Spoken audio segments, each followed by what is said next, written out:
Ya Allah, ya Allah, ya Allah, ya Allah, ya Allah, ya Allah. Alhamdulillah, kali ini kita kembali mengkaji Al-Asmaul Husna masih dengan topik stop erupsi. Dan asma yang kita bahas tentang Allah sebagai Ar-Razzaq, Allah Sang Maha Pemberi Rezeki. A'udzubillahi minasyaitonir rajim.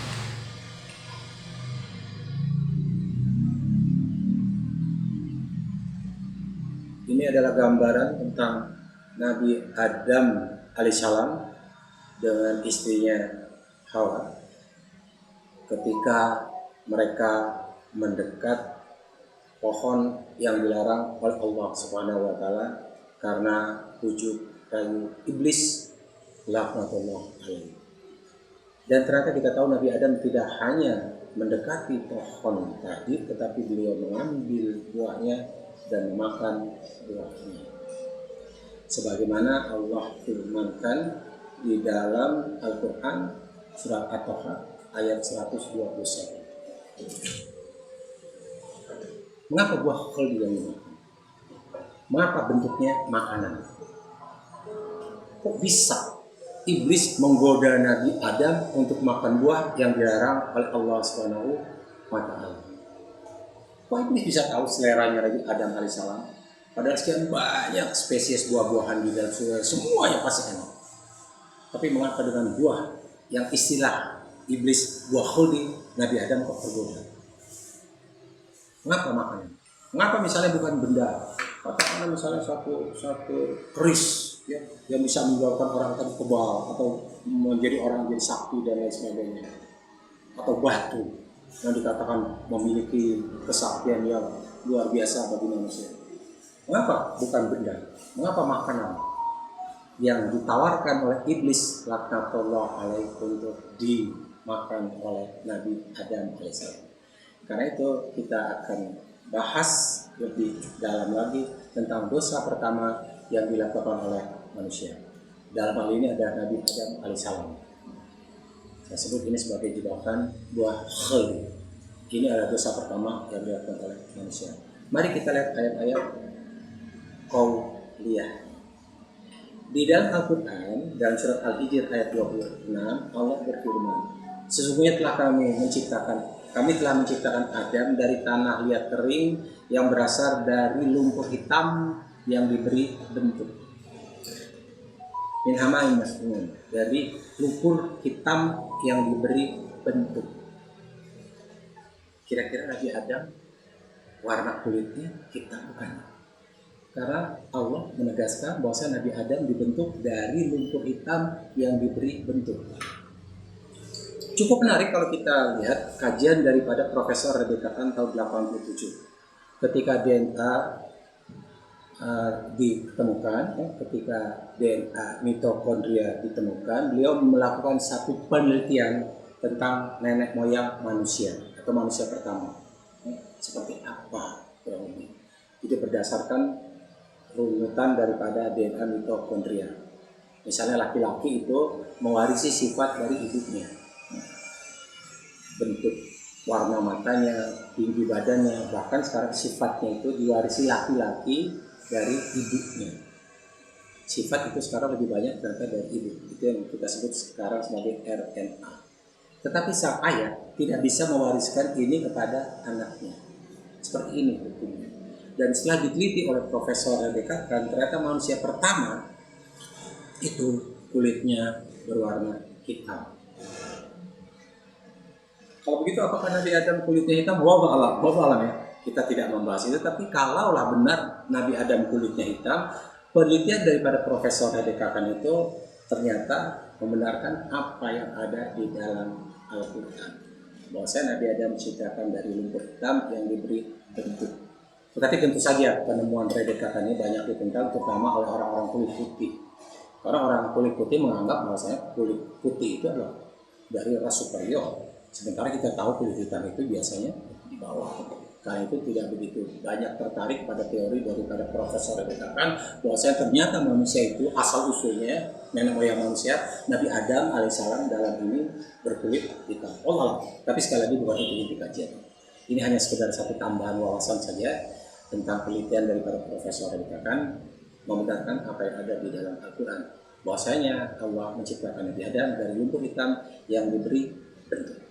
Dan kemudian Allah menciptakan pasangan Nabi Adam yaitu Siti Hawa. Tujuannya agar lengkaplah kebahagiaan Nabi Adam alaihissalam. Kalau selama ini barangkali istilahnya Nabi Adam jomblo di dalam surga, apa saja dia punya tetapi tidak punya pasangan. Karena Allah berikan pasangan agar dia merasa senang kepadanya.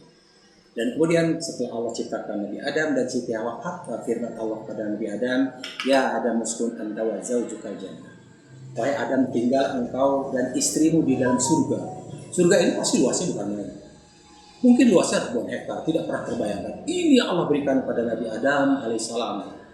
Apalagi yang Allah sampaikan kepada Nabi Adam alaihissalam sebagaimana firman Allah dalam surat Toha ayat 118. Sesungguhnya kamu gak akan kelaparan di dalam surga dan tidak akan pernah telanjang. Artinya apa? Allah berikan tangan kepada Nabi Adam alaihissalam yaitu berupa buah-buahan yang jumlahnya jutaan spesies barangkali. Dan kemudian kamu tidak akan telanjang. Artinya apa? Allah berikan pakaian. Tidak hanya Allah berikan pangan, tetapi Allah berikan juga sandang. Ini yang Allah berikan kepada Nabi Adam. Cukup hanya sekedar pangan dan sandang, tetapi Allah masih menambahkan sesungguhnya kamu tidak akan pernah merasa dahaga dan tidak akan pernah ditimpa panas matahari di dalamnya. Artinya apa? Allah juga siapkan papan. Tidak hanya sandang, tidak hanya pangan, tetapi Allah siapkan papan. Allah siapkan rumah. Kalau rumah di surga itu arti istana. Sandang, pangan, papan Allah siapkan, Allah berikan kepada Nabi Adam alaihissalam. Dan itu dinikmati oleh Nabi Adam, silakan sepuasnya tanpa batas. Tanpa batas. Karena Allah mengatakan makan apa saja di dalamnya tanpa batas. Makan apa saja. Apa saja yang kamu sukai silakan makan ya Allah. Cuma satu ya Allah minta. Wala taqrabah haji saja. Kecuali jangan sekali-kali kamu dekati pohon ini. Allah tidak pernah mengatakan pohon khuldi, tidak ya. Allah mengatakan wala taqrabah haji saja. Jangan kamu dekati pohon ini. Nah, iblis melihat ini sebagai satu kesempatan untuk menggoda Nabi Adam. Karena sejak diciptakan Nabi Adam untuk kemudian tinggal di dalam surga, kemudian diberikan pasangannya. Bayangkan, iblis itu makhluk senior, sudah ada lebih lama daripada Nabi Adam. Dan mungkin selama ini hidupnya jomblo istilahnya, nggak ada pasangannya. Nabi Adam begitu Allah ciptakan langsung diberikan pasangan, diberikan tempat tinggal di surga. Kemudian iblis disuruh hormat lagi pada Nabi Adam AS. Bencinya bukan main, marahnya bukan main. Karena itu ketika ada larangan untuk jangan sekali-kali mendekati pohon ini, karena Allah mengatakan fatakuna minaz zalimin. Kalau kau dekati pohon ini maka kamu termasuk orang-orang zalim, termasuk orang-orang yang melanggar perintah Allah SWT. Iblis melihat ini sebagai satu kesempatan untuk menggoda Nabi Adam alaihissalam, untuk menjerumuskan Nabi Adam alaihissalam. Karena itu maka datanglah menuju keduanya untuk memakan buah tadi dengan tipu daya.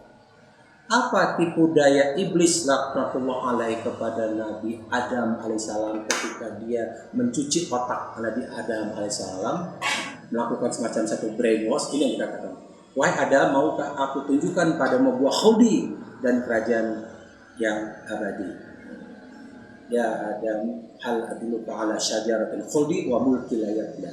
Jadi syajar khuldi, buah khuldi itu adalah, pohon khuldi itu adalah istilah dari iblis. Allah tidak pernah mengatakan pohon tadi pohon khuldi ya. Iblis yang mengatakan, ya Adam, hal adulluka ala syajaratil khuldi.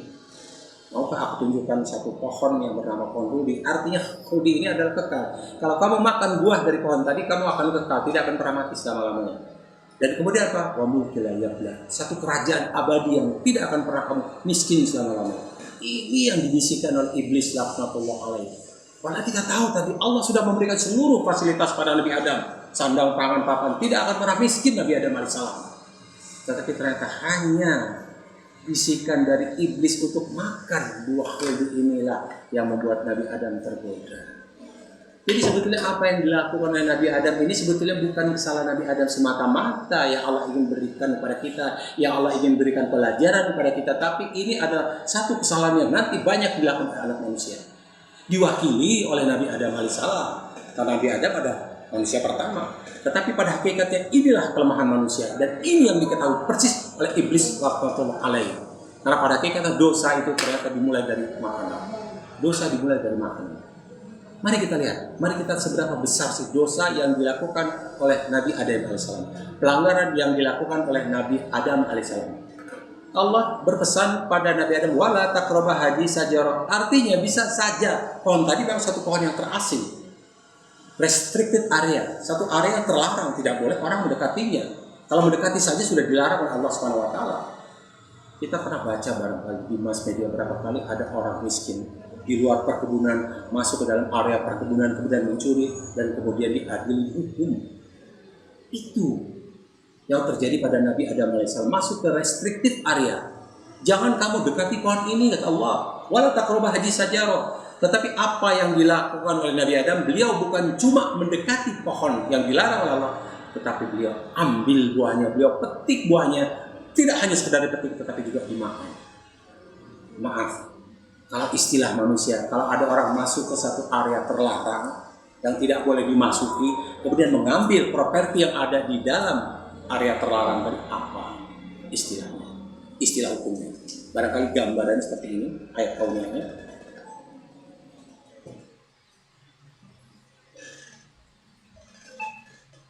Ini dia dekati orang tadi di dalam bus, di dalam mobil, dia curi dompetnya. Maaf, bukankah itu yang dilakukan oleh Nabi Adam alaihissalam? Maaf sekali lagi, ini bukan semata-mata kesalahan Nabi Adam yang Allah ingin tunjukkan kepada kita, tetapi inilah penyakit manusia. Inilah kelemahan anak manusia yang diketahui persis oleh iblis laknatullah alaihi. Jadi tidak pernah merasa puas. Karena itu ini yang godaan iblis kepada Nabi Adam adalah, maukah aku tunjukkan satu pohon yang kalau buahnya kamu makan, kamu tidak akan pernah mati selama-lamanya dan kamu akan memiliki kerajaan abadi. Mungkin layaklah satu kerajaan tidak akan berhancur. Jadi apa artinya ditimbulkan kepada anak manusia ini adalah takut mati, cinta dunia. Ini yang dimaksud oleh Rasulullah SAW.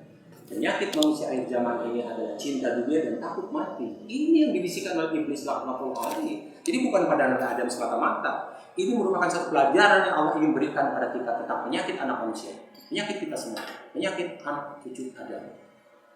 Padahal sudah disampaikan oleh Allah kepada kita dalam hadis qudsi, sebenarnya kita sudah cukup bahagia memiliki apa yang perlu. Karena sudah disampaikan, rezeki kita sudah ditetapkan oleh Allah sejak kita lahir sampai kita meninggal dunia, nggak akan kurang, pas jumlahnya sesuai dengan kebutuhan kita. Tetapi masalahnya ketika diberikan sedikit kita komplain, tapi ketika diberikan banyak juga nggak pernah puas. Karena itu sekali lagi Allah berpesan kepada kita, sebenarnya jika kau bangun tidur dalam keadaan sehat badan, jiwamu tenang tentram serta punya persediaan makanan untuk hari itu saja, maka tidak perlu kamu memusingkan urusan dunia. Jadi Allah. Tapi yang terjadi kadang-kadang manusia bukan cuma sibuk pada rezeki besok, kadang-kadang sudah sibuk pada rezeki minggu depan, sibuk pada rezeki bulan depan, sibuk pada rezeki tahun depan. 2 tahun lagi mau pensiun, sekarang sudah mulai bisa. Akhirnya dilakukan apa? Ambil jalan potong. Hal untuk dimakan. Dia bisa buah-buahan yang halal, dia bisa berupa ayam, bisa berupa beef stick, bisa berupa ikan, yang semuanya halal untuk dimakan. Tapi pada hakikatnya makanan semacam ini adalah buah khali. Mengapa? Karena cara mendapatkannya. Buah tadi buah halal, yang dimakan oleh Nabi Adam buah halal sebetulnya. Tidak ada satu buah-buahan pun yang diharamkan di dalam Islam. Tetapi buah apa jadi haram? Karena cara mendapatkannya dengan cara mencuri sama. Jadi makanan-makanan tadi bentuknya adalah ayam, ikan, daging sapi, halal semuanya bagi umat muslim. Tetapi hukumnya menjadi haram karena cara mendapatkannya dengan cara tidak diridhoi Allah Subhanahu wa taala. Karena itu Utsman bin Affan mengatakan bahwasanya induk dari segala makanan, induk daripada segala dosa itu adalah makanan khabais. Induk dari segala dosa. Dan dosa yang dilakukan oleh manusia ternyata dimulai dari makanan yang masuk ke dalam tubuh.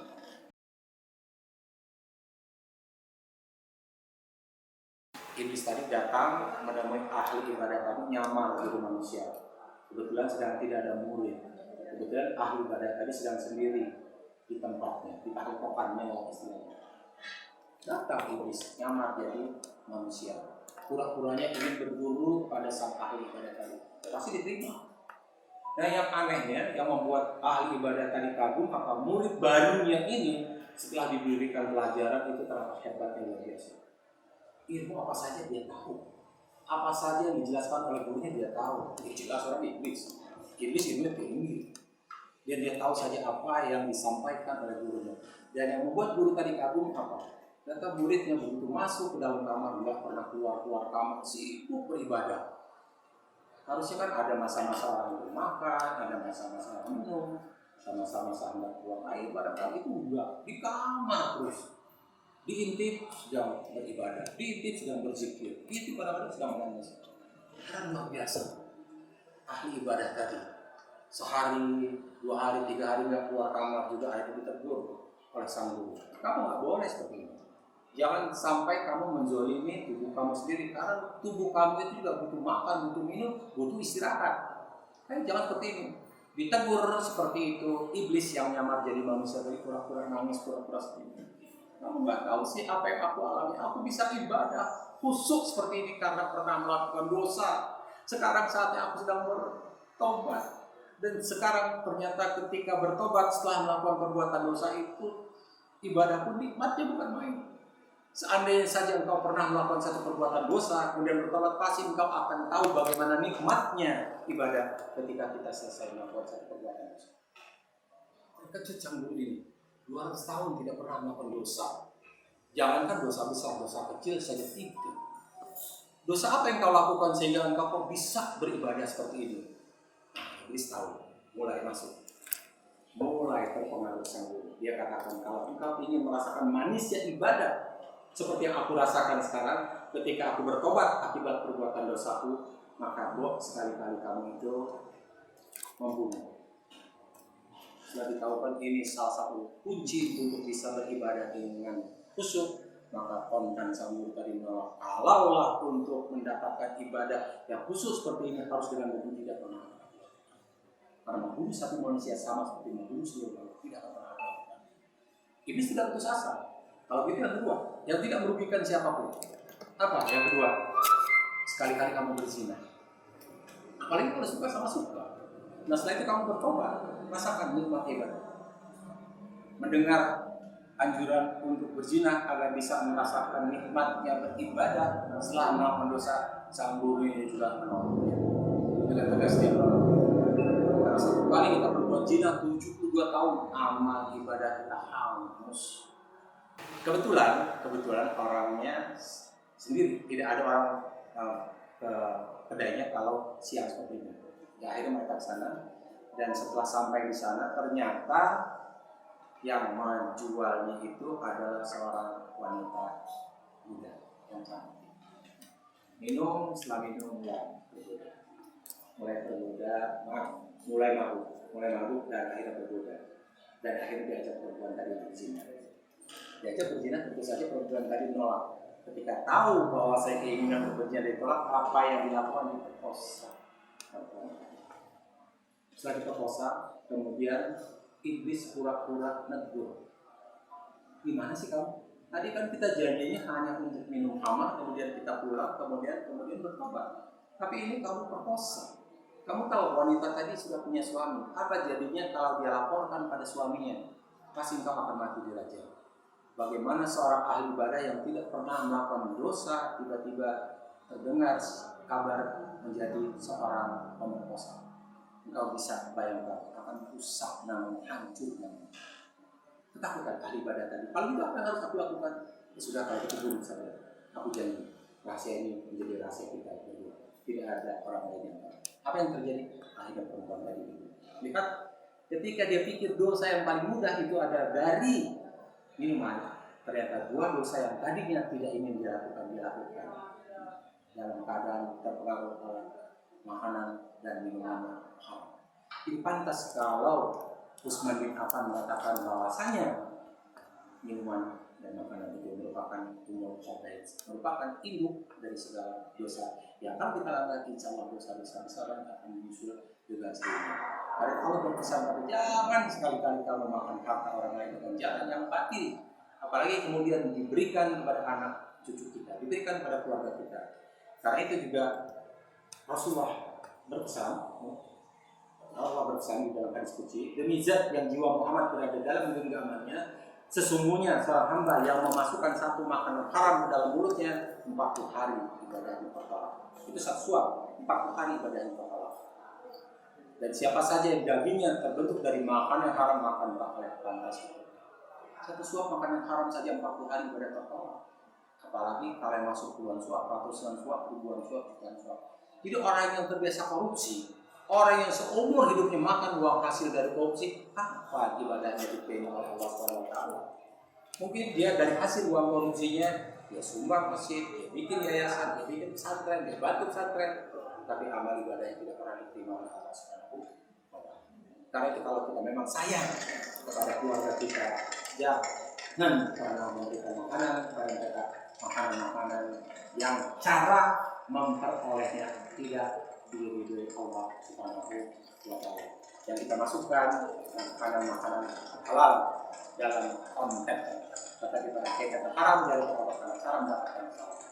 Sebagai penutup, inilah ayat poinnya tentang makanan yang haram yang diperoleh dengan cara yang tidak diridhoi Allah Subhanahu wa Ta'ala.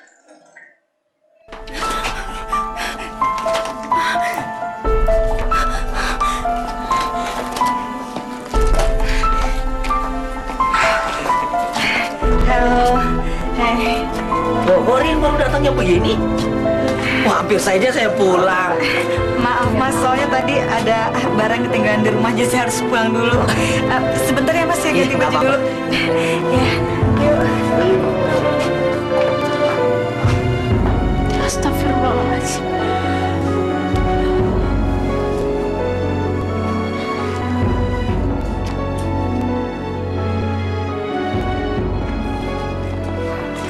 Mas, maaf ya, agak lama dan Gak apa-apa. Ayo. Bu,